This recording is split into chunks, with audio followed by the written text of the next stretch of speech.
नमस्कार, जय हिंद, वंदे मातरम। भारत के नौजवान साथियों, दोस्तों, जिस भर्ती का इंतजार हमें बहुत लंबे समय से था वो भर्ती आखिरकार आ ही चुकी है और भर्ती आई है 26,000 पदों से ऊपर। आप सभी से एक विनती है कि इस वीडियो को देखे बिना फॉर्म मत भरना। जी हां, रिपीट कर देता हूं माय डियर, वीडियो देखे बिना फॉर्म मत भरना, वरना आप कहीं उनकी तरह रह ना जाओ जो 13,000 से ज्यादा फॉर्म पिछली एसएससी जीडी 2022 की भर्ती में कैंसिल हो गए थे और एक छोटी सी जानकारी की वजह से उनको अपनी नौकरी से हाथ धोना पड़ गया, जबकि उनके मार्क्स बहुत अच्छे थे। दोस्तों, उनको उस लिस्ट में डाल दिया गया जहां पर अनकरेक्टेड डॉक्यूमेंट्स थे या कोई ऐसी गलती हो गई थी जिसकी वजह से फॉर्म भरने के टाइम पर वो अनजान थे। एक और सबसे बड़ी बात तो यह थी कि एक लड़की जो पहली रैंक लाती है लड़कियों में, उस पर फॉर्म नहीं भरा गया ढंग से। नंबर उसके 155-56 थे, लेकिन फॉर्म ढंग से नहीं भर पाई और उस वजह से पहली रैंक होने के बावजूद भी उसको बीएसएफ सर्विस में जाना पड़ गया। तो चलिए बढ़ता हूं आगे, और पहली बार अगर चैनल पर है तो सब्सक्राइब कर लेना, क्योंकि एक एक चीज आपके सामने इस वीडियो में बताने जा रहा हूं दोस्तों, ठीक है। तो आप कोई ऐसी गलती मत करना जिसकी वजह से जाने अनजाने आपकी मेमोरी के चक्कर में आपका फॉर्म रिजेक्ट हो जाए दोस्तों, और फिर भर्ती अगली साल चली जाए। चलिए बात करता हूं एसएससी जीडी भर्ती 2024 की, जिसका फॉर्म कल आ चुका है। और कल आया था फॉर्म रात को 8 से 9 बजे, जब हमारा लाइव सेशन चला हुआ था दिल्ली पुलिस वाला। तो उस समय पर हम वीडियो बना नहीं पाए। मैंने आपसे वादा किया था कल शॉर्ट वीडियो बनाकर कि आज इसकी एक एक खाल उधेड़ेंगे, पूरा पोस्टमार्टम करेंगे। ध्यान से देखना, 4 से 5 मिनट इस वीडियो को देखो। 26,146 भर्तियों का नोटिफिकेशन आ चुका है एसएससी जीडी के अंदर। आगे बढ़ता हूं, सबसे पहले यह चीज ध्यान देने की है आपके लिए। अगर आप इसको ध्यान देते हो तो ध्यान रखना प्यारे बच्चों, यह वो वैकेंसी है जिसमें आपको जाना है। सबसे ज्यादा वैकेंसी है सीआईएसएफ, और सबसे अच्छी जॉब भी मानी जाती है, यानी सेफ जॉब भी मानी जाती है। केवल जो सरकारी कंपनियां होती हैं ऐसी जगहों पर इनकी नौकरी लगती है सीआईएसएफ कैंडिडेट की। 11,225 यानी लगभग आधी वैकेंसी 26,000 में से सीआईएसएफ की वैकेंसी है। ये मिलती नहीं है सर्विस इतनी आसानी से, लेकिन इधर वैकेंसी ही इतनी ज्यादा है तो आपके लिए गोल्डन चांसेस सुनहरे मौके। 6,174 बीएसएफ के अंदर है और सीआरपीएफ में तो मात्र 3,337 है। 635 है दोस्तों सशस्त्र सीमा बल यानी एसएसबी में, और Indo Tibetan border force ITBP में 3189 वैकेंसी है। असम राइफल में 1490 और एसएसएफ में दोस्तों मात्र 296 वैकेंसी है, ध्यान रखना, ठीक है। और नार्कोटिक्स यानी एनसीबी की वैकेंसी अभी आई नहीं है, ध्यान रखना भैया। तो कुछ चीजें ऐसी हैं, कुछ वैकेंसी जिनकी वैकेंसी अभी इसमें आई नहीं है, वो जुड़ेंगी और जुड़ने के बाद ये पोस्ट आगे बढ़ेंगी, ठीक है। सबसे पहली बात तो यही बतानी है कि घबराना मत, वैकेंसी अभी इसमें प्लस होंगी 26,000 में, और वैकेंसी प्लस होंगी तो ये ओवरऑल बढ़ने वाली है। तो तैयारी जम के करना। अगर आप अभी भी आप तैयारी नहीं कर रहे हो ना, तो अपने पैर पर कुल्हाड़ी मार रहे हो, आप समझ लेना अपनी नौकरी को अपने हाथ से जाने दे रहे हो। ये वैकेंसी इंक्रीज होंगी। अब चलता हूं उस नोटिफिकेशन की तरफ जहां आपको रत्ती भर भी गलती नहीं करनी है किसी भी चीज में। जल्दी देखिए, एक तरफ से देखते जाना, बस सुनते जाना और देखते जाना, और कुछ नहीं करना आपको। Date for submission apply only के एप्लीकेशन 24 तारीख से ये अप्लाई हो चुका है, ध्यान रखना, और 31 दिसंबर तक ये चलेगा। 31 दिसंबर अगले महीने के लास्ट तक ये चलेगा। लास्ट डेट है 31 दिसंबर। Last date and time making online payment अगर कोई कर रहा है तो वो 1 जनवरी तक कर सकता है 2024 में। लेकिन भैया 31 दिसंबर यानी last day of this year, इस साल का आखिरी दिन है फॉर्म भरने का। और उसके बाद करेक्शन की डेट खुलेगी आपकी, इसको आगे भी बता दूंगा मैं। जो करेक्शन करोगे फॉर्म में वो 4 जनवरी से और 6 जनवरी तक खुलेगी। 2 दिन का उसमें टाइम रहेगा, इसको भी ध्यान रखना। कोई कुछ गड़बड़ हो जाती है, गलती हो जाती है, और आपका एग्जाम फरवरी और मार्च के बीच में क्या होगा, कंडक्ट कराया जाएगा, ध्यान रखिएगा। करेक्ट है बस भाई। मिनिस्ट्री ऑफ होम अफेयर्स की जॉब है, आपको पता है कंप्यूटर के द्वारा पेपर होगा। हर चीज इसमें देखते जाना, कितनी भाषाओं में होगा, क्या होगा, everything will be given. Next आइए, देखिए दोस्तों, ये वैकेंसी है 26,146। कौन कौन सी पोस्ट में वैकेंसी है ये मैं आपको अभी बता चुका हूं 1 सेकंड पहले, तो बार बार हमको जानने की जरूरत नहीं है। नेक्स्ट आते हैं, देखिए एक बार, नेक्स्ट आते हैं नेशनलिटी। एज लिमिट देख लीजिए, हर बच्चे के लिए जरूरी है। जो नया बच्चा है भाई, एज लिमिट देख लेना प्यारे बच्चों। देखो ध्यान से देखना इस चीज को, यहां लिखा हुआ है 18 से 23 साल। अगर आप क्या है अनरिजर्व्ड कैंडिडेट है तो 18 से 23 साल। अगर आप ओबीसी में चले जा रहे हैं तो आपको 3 साल का क्या मिलेगा भैया, रिलैक्सेशन मिल जाएगा। और अगर आप एससी या एसटी में हैं तो आपको 5 साल का रिलैक्सेशन मिल जाएगा। मैं आगे दिखा भी दूंगा इसमें, ठीक है। लेकिन सबसे बेहतरीन और सबसे अच्छी बात क्या रही है हमारे लिए, वो रही है ये कि हमारी जो एज काउंट होगी ना वो 1 जनवरी से होगी, ध्यान रखना। पहले हम कंफ्यूज थे कि कहीं ये 1 अगस्त या 1 जुलाई से ना हो जाए, तो बहुत से बच्चे बाहर हो जाते। तो 1 जनवरी से हुई है भाई, आपको कॉन्ग्रेचुलेशन है। जितने भी बच्चों का इसमें नंबर आ गया जो बाहर हो सकते थे, ठीक है, समझिए किस्मत आपका साथ दे रही है, अब सिर्फ मेहनत रह गई है, दम लगा दीजिए, नौकरी आपकी हो जाएगी। नेक्स्ट आते हैं एज लिमिट, देख लीजिए, ये आपके लिए रिलैक्सेशन है 5 साल का, 3 साल का, जो मैंने अभी बताया है, ये एक्स सर्विसमैन वगैरह भाइयों के लिए रिलैक्सेशन है। नेक्स्ट आते हैं, देखिए एक बार प्यारे बच्चों, इनके लिए कोई रिलैक्सेशन नहीं है इस बार, एक्स सर्विसमैन। अब एक चीज समझिए, यहां इसको छोड़िए, नेक्स्ट आ जाइए, ये सब वो है कि किस एक्स सर्विसमैन, अगर आप किसी के डॉटर हैं, किसी के सन हैं जो आपका पहले से सर्विस में हो, उनके लिए छूट है। ये देखिए मेन पॉइंट देखने आपको, ये देखिए सबसे बड़ा पॉइंट, वो कैंडिडेट जो दोस्तों अपने यूटी से या अपने स्टेट से हैं, उनके पास वैलिड डोमिसाइल होना चाहिए, मतलब उनका ही निवास प्रमाण पत्र होना चाहिए। अब वो नहीं चलेगा भाई कि मैं फलानी जगह से बनवा लेगा, ढिमाकी जगह से बनवा लेगा, कैंडिडेचर कैंसिल हो जाएगा। आप जहां के रहने वाले साफ लिख दिया है, वही का आपके लिए क्या कॉम्पिटेंट अथॉरिटी, यानी जो बनाता है इसको, उसी का वही का होना चाहिए। अगर इसमें आप फेल करते हो तो कैंडिडेचर कैंसिल हो जाएगा, ध्यान रखना, ठीक है। ये पिछली बार विवाद उठा था, 13 भाषाएं हो गई हैं, अलग अलग स्टेट से भाई आप भरिए, अपने स्टेट से कोशिश करिए, आपको भरना है।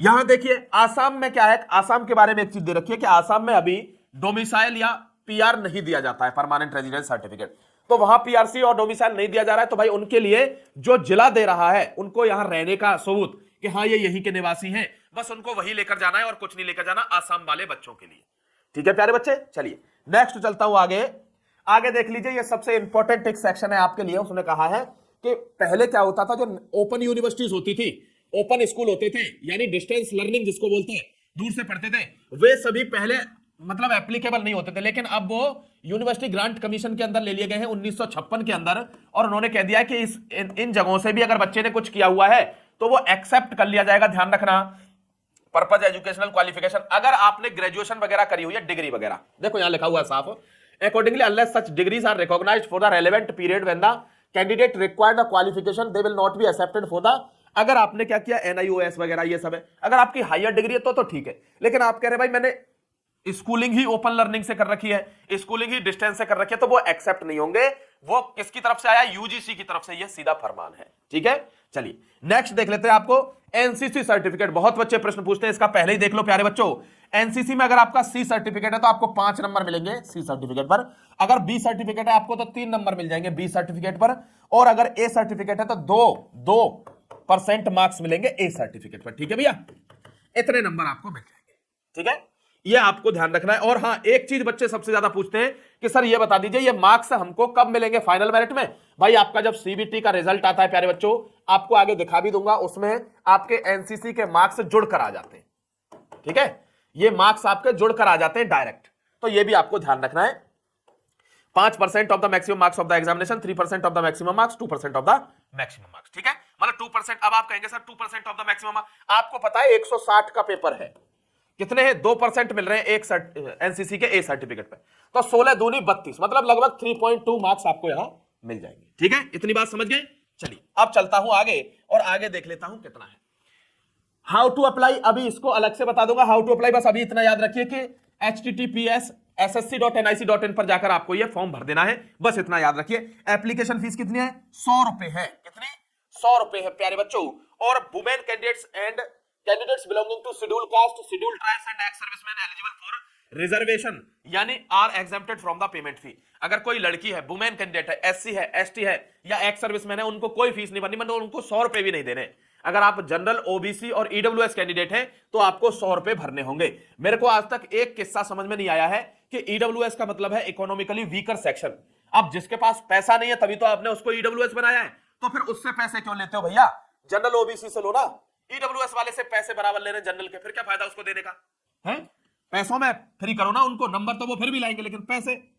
चलिए देखिए ये सबसे महत्वपूर्ण एक विंडो है, आप देख लीजिए कि ये विंडो जो है वो 4 तारीख से 6 तारीख तक खुलेगी, और ये करेक्शन विंडो है, मतलब आपके फॉर्म में कुछ गड़बड़ हो जाएगी तो वो इस बीच में बदलेगी, भैया ध्यान रखना, ये जनवरी में खुलेगी, नई साल वाले दिन 4 से 6 तारीख के बीच में, ठीक है। चलिए नेक्स्ट आ जाइए, अगली बात, ये सब आपके जोन है, सेंटर कोड से जहां जहां आपके सेंटर जाएंगे दोस्तों, ध्यान रखना ऐसा नहीं है हर जगह सेंटर जाएगा, ये रीजन है, सेंट्रल रीजन, ईस्टर्न रीजन, तो आपको ये रीजन, आप इसको मैं अब जीतेंगे के टेलीग्राम में डाल दूंगा, आप आराम से जाकर वहां पढ़ सकते हैं, क्योंकि इसको बताऊंगा तो बहुत टाइम लगेगा। ये जोन से केवल जहां जहां आपके सेंटर जाएंगे, ठीक है। स्कीम ऑफ द एग्जामिनेशन देख लीजिए, एग्जामिनेशन कैसे होगा आप जानते हैं, सीबीटी बेस्ड एग्जामिनेशन यानी कंप्यूटर बेस्ड टेस्ट है, 80 क्वेश्चन आएंगे और 160 मार्क्स होंगे इनके, हर क्वेश्चन 2 नंबर का है, ये आप जानते होंगे। सबसे पहले जनरल इंटेलिजेंस और रीजनिंग यानी जीएस आएगा, जीए और जीएस। नेक्स्ट चलूं तो दूसरे पार्ट में आपकी जनरल नॉलेज और जनरल अवेयरनेस आएगी। यहां देख लीजिए वो मैथ था माय डियर। ये क्या है देखिए, जनरल इंटेलिजेंस एंड रीजनिंग। ये रीजनिंग आएगी 20 नंबर की, 20 क्वेश्चन 40 नंबर के। ऐसे ही जीएस 20 क्वेश्चन 40 नंबर के, मैथ आएगा 20 क्वेश्चन 40 नंबर के, और इंग्लिश या हिंदी में से एक 20 क्वेश्चन आएंगे 40 नंबर के। मतलब अब तो 13 भाषाएं हैं, उसका भी जिक्र भी कर दूंगा। देख लीजिए कौन कौन सी भाषा में अब एग्जाम होगा, ये मोस्ट इंपॉर्टेंट है। ये सब आपको फॉर्म में भरने हैं, इसलिए देखना भी जरूरी है। देखिए एक बार, all questions will be objective multiple type होंगे, सारे क्वेश्चन मल्टीपल टाइप क्वेश्चन होंगे। यहां कौन कौन सी भाषा है, इंग्लिश हिंदी इन 13 रीजनल लैंग्वेजेस, आसामी, बंगाली, गुजराती, कन्नड़ा, कोंकणी, मलयालम, मणिपुरी, मराठी, उड़िया, पंजाबी, तमिल, तेलुगु और उर्दू, ये भाषाएं शामिल होंगी इसमें। 13 भाषाएं किसके अलग, हिंदी और इंग्लिश से अलग। बच्चे सोच रहे होंगे हिंदी इंग्लिश को मिलाकर 13 क्या, नहीं प्यारे साथियों, हिंदी इंग्लिश अलग है। ये देखिए हिंदी इंग्लिश, और इसके अलावा 13 भाषाएं होंगी। ये नहीं 13, ये मैंने आपको नाम पढ़कर बता दिए हैं। एक चीज सबसे महत्वपूर्ण, 1/4 की नेगेटिव मार्किंग होगी, यानी 0.25 नंबर की नेगेटिव मार्किंग होगी फॉर ईच रॉन्ग आंसर। तो ये 0.5 की बन जाती है, ये भी ध्यान रखना प्यारे साथी, है ना। नेक्स्ट आ जाइए आप, आपका कह रहा है marks scored by the candidate in computer examination will be normalize formula. देखो नॉर्मलाइज फॉर्मूला लगाया जाएगा, पहले ही बता देते हैं वो, और उन्होंने कहा है जो आयोग की तरफ से नॉर्मलाइज फॉर्मूला है उसके थ्रू आपको नंबर मिलेंगे, आयोग वाले नॉर्मलाइजेशन फॉर्मूला से। तो आपको पता नहीं है वो क्या है, मैंने वीडियो बनाया हुआ है, जिसको नॉर्मलाइजेशन के बारे में जानना है देख लेना भाई, लाखों लोगों ने वो वीडियो देखा हुआ है, ठीक है। यहां आपको तो उसने कहा है कि जो नॉर्मलाइज मार्क्स बन के आएंगे उसमें एनसीसी के मार्क्स आपके इंक्लूड होकर आएंगे। तो कोई ये ना पूछे कि हमारे एनसीसी के मार्क्स नहीं मिले, उसी में इंक्लूड होकर आएंगे आपके एनसीसी के मार्क्स, ठीक है। मैंने आपको बता दिया टेंटेटिव आंसर की, हाँ टेंटेटिव आंसर की आएगी, ये बात ध्यान रखना आप, मतलब एक वीक के अंदर आ जाती है एग्जाम खत्म होने के टेंटेटिव आंसर की, करेक्ट है भाई। नेक्स्ट आ जाइए, ये देखिए क्वेश्चंस कंप्यूटर में examination will B matriculation level, high school के लेवल पर प्रश्न आएंगे, उससे बड़े लेवल पर प्रश्न नहीं आ रहे। यहां देख लीजिए एक बार, ये सिलेबस है, सारा सिलेबस आप जानते होंगे, मैंने पेपर के बारे में बता दिया है। पीईटी होगा और पीएसटी होगा, फिजिकल स्टैंडर्ड टेस्ट, आपका स्टैंडर्ड नापा जाएगा कितना क्या है, और पीईटी एफिशिएंसी भी नापी जाएगी, कितना भाग सकते हो दौड़ सकते हो। 5 किलोमीटर देख लो क्या है, 5 किलोमीटर 24 मिनट के अंदर है, 1.6 किलोमीटर 8 मिनट के अंदर है फीमेल के लिए, ठीक है, 8.5 मिनट के अंदर, और मेल को भागना है 5 किलोमीटर 24 मिनट के अंदर। ये फिजिकल एफिशिएंसी है, ध्यान रखना भाई। और ये किसके लिए है, फॉर कैंडिडेट्स अदर देन, मतलब जो कैंडिडेट्स लद्दाख रीजन में नहीं है उनके लिए है, उनके लद्दाख वालों के लिए अलग है। मात्र 1.6 किलोमीटर यानी 1600 मीटर भागना है 7 मिनट में, और 800 मीटर भागना 5 मिनट। ये किसके लिए, ये लद्दाख वाले के लिए, करेक्ट है। नेक्स्ट आइए, पीएसटी देख लीजिए, फिजिकल स्टैंडर्ड, अगर हाइट आप मेल कैंडिडेट हैं तो 170 होनी चाहिए भाई, ठीक है, 170 आपकी हाइट होनी चाहिए, और अगर आप फीमेल है तो 157 आपकी हाइट होनी चाहिए। ये मिनिमम क्राइटेरिया है एसएससी जीडी के लिए, लेकिन ये उनके लिए है जो हिली एरियाज में नहीं रहते, ये उनके हाइट स्टैंडर्ड्स हैं। बाकी सबको छूट मिली हुई है, जैसे कैंडिडेट जो शेड्यूल ट्राइब से हैं 162 पर हो जाएगा, फीमेल का 150 पर। जो कैंडिडेट्स नॉर्थ ईस्ट वाले इलाके से उनका 157 पर मेल, 147 पर फीमेल। जो कैंडिडेट्स लेफ्ट विंग के एक्सट्रीमिज्म से प्रभावित हैं उनको 160, 147, इसी तरीके से सबके लिए दे रखा है। कैंडिडेट्स जो Kumaoni, Dogra, Maratha, candidates belonging to state UTs, Himachal Pradesh, Jammu Kashmir, Ladakh, उनको 165, 155, इनको भी छूट मिली हुई है। अरुणाचल प्रदेश और ये जो hailing from the north eastern region 162 और 152, और अगर candidates hailing from the Gorkha territorial तो 157 और 152, ठीक है, क्योंकि वहां हाइट उतनी ज्यादा होती नहीं है, तो उसी हिसाब से रिलैक्सेशन भी मिला हुआ है प्यारे बच्चों। तो आपको ये भी पता चल गई होगी भाई। मैं आपको जो चीज मेरे उसमें आ रही है मैं आपको सब कुछ कवर कर दे रहा हूं। देख लीजिए, चेस्ट देख लीजिए 80 सेंटीमीटर अनएक्सपेंडेड, बिना फुलाए। एक्सपेंशन कितने का होना चाहिए, 5 का, तो यानी 85 सेंटीमीटर होनी चाहिए फुलाने के बाद, ओनली फॉर मेल कैंडिडेट, ठीक है। वेट वगैरह आपकी हाइट के हिसाब से होना चाहिए, ध्यान रखना भैया। उसके बाद मेडिकल एग्जामिनेशन होगा आपका, यानी डीएमई आएगी, और उसके बाद आपको सिलेक्शन मिल जाएगा।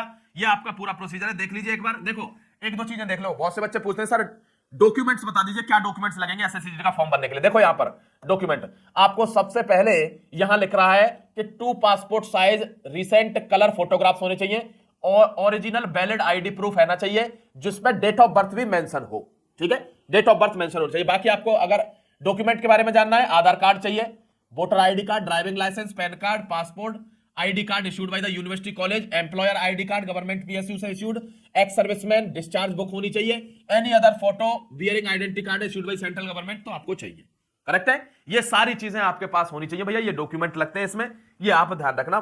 फॉर्म भरना अच्छे से, पास होने के लिए 30% लाना होगा अनरिजर्व्ड को, 25% लाना होगा ईडब्ल्यूएस ओबीसी को, और 20% पेपर का स्कोर करना होगा बाकी के अदर कैटेगरीज को, तभी आप आगे क्वालिफाई होंगे, शॉर्ट लिस्ट होंगे। अदरवाइज इतना ही स्कोर नहीं है तो चाहे कितनी नीचे मेरिट चली जाए आप पास नहीं होंगे। करेक्ट है? देख लीजिए भाई, आप फोर्स देख लीजिए। देखिए अब उस लड़की ने क्या गलती करी थी, जिस लड़की की फर्स्ट रैंक आई थी, किसमें भैया, पूरे एसएससी जीडी में जिस लड़की की फर्स्ट रैंक आई थी उसने भी फॉर्म भरने में गलती करी थी। क्या गलती? उसने ये नोटिफिकेशन पढ़ा और उसने कहा BSF, CISF, CRPF, SSB, ITBP, Assam rifle, SSF. उसने इसी क्रम में ये फिलिंग कर दिया, किसका? अपनी पोस्ट प्रेफरेंस का। प्यारे बच्चों, ये केवल नाम दिए गए हैं कि पोस्ट ये हैं, आप अपने अनुसार प्रेफर करिए इनको कि कौन सी पोस्ट आपको सबसे पहले चाहिए। तो मैं आपको एक सुझाव देता हूं इस बार कि आप अगर बहुत अच्छी लेवल में हैं, तगड़ी तैयारी में, तो आप एसएसएफ को पहले डाल देना। ठीक है, एसएसएफ को सबसे पहले डालना, अच्छी जॉब है, एनसीबी की जॉब इस बार है नहीं। उसके बाद आप डायरेक्ट अगर अपनी रीजनल फोर्सेस में जाना चाहते हो तो अच्छी बात है भाई। कोई अरुणाचल प्रदेश साइड का इंडो तिब्बत में जाना चाहता हो, या जो असम का असम राइफल में जाना चाहता हो, देखो यहां देखिए एक बार, ये प्यारे बच्चों ये फोर्स आप भरना इस बार। जो बच्चे एवरेज स्टूडेंट है वो सीआईएसएफ भरना माय डियर, और सीआईएसएफ के लिए आपको क्या भरना पड़ेगा? बी। क्या भरना पड़ेगा? बी। ये कोड है इसका। तो सीआईएसएफ भरना, क्योंकि इसमें सबसे ज्यादा वैकेंसी है, 11,000 से ऊपर वैकेंसी इसमें, 11,025। ठीक है, तो फर्स्ट प्रेफरेंस इसको रख लेना तो अच्छा होगा आपके लिए। बाकी की फोर्सों से पहले इसके चांस बनेंगे, अगर आपके मार्क्स अच्छे हुए तो आपको ये मिलेगी पहले सीआईएसएफ। ठीक है, उसके बाद आप कोई भी डालना जो आपके मन में हो। एसएसबी बहुत अच्छी फोर्स है, बीएसएफ है, सीआरपीएफ है, उसके बाद असम राइफल्स, उसके बाद आईटीबीपी, कुछ भी डालना, कोई दिक्कत नहीं है। पहली 2-3 प्रेफरेंस आप वो डालिए जिसमें आपको लगता है कि ये नहीं मिले तो ये मिल जाए, इसमें मैं कर लूंगा। ये तरीका होना चाहिए। उस लड़की की तरह नहीं, उसने बीएसएफ ही पहले नंबर पर भर दिया और पहली रैंक के बावजूद उसने बीएसएफ उसको मिला। ठीक है, तो ये गलती हम लोगों को नहीं करनी है, ये आप ध्यान रखना। ये आपका एक डिटेल्ड एप्लीकेशन मैंने दोस्तों बता दिया। देखो आपको फॉर्म कैसे भरना है, इसका एक अलग वीडियो बनाऊंगा सेपरेट, मैं दिखा देता हूं आपको कि फॉर्म भरने का एक सेपरेट वीडियो आपके लिए बनाऊंगा। उस वीडियो को देखे बिना भैया फॉर्म मत भरना, वरना हो सकता है दिक्कत आपके लिए पैदा हो जाएगी। ये देख लीजिए, ये फॉर्म का पूरा क्या है, ये फॉर्मेट है प्यारे बच्चे, ये सब देख लेना एक बार, उसके बाद भरना। मैं इसका वीडियो बनाऊंगा अलग से, पूरा एक एक चीज भर के बताऊंगा आपको कि किसमें क्या भरना है। उसके बाद आप फॉर्म भरना आपका गलत हो जाएगा और फिर आप कोसेंगे कि कंप्यूटर वाले ने गलत कर दिया। ठीक है, तो आप तैयार रहिए, तैयारी कीजिए। सर्जिकल स्ट्राइक बैच चला हुआ है, अब जीतेंगे पर बहुत कॉस्ट एफिशिएंट चला हुआ है। 399 का बैच है, लेकिन अभी फ्लैट उस पर 100 रुपीज का डिस्काउंट है, तो वो आपको 299 में, यानी 300 से भी कम, 299 में आपको अवेलेबल हो जाएगा। Best of the best team के साथ आपकी तैयारी कराएंगे। 55 दिन का गारंटी बैच है। आप 55 दिन के लिए हमसे जुड़ना चाहें तो जुड़ सकते हैं, वर्दी लेकर जाना चाहें तो लेकर जा सकते हैं। जय Hind, Vande Mataram, God bless you मेरे प्यारे दोस्तों, आप सभी को ऑल द बेस्ट है।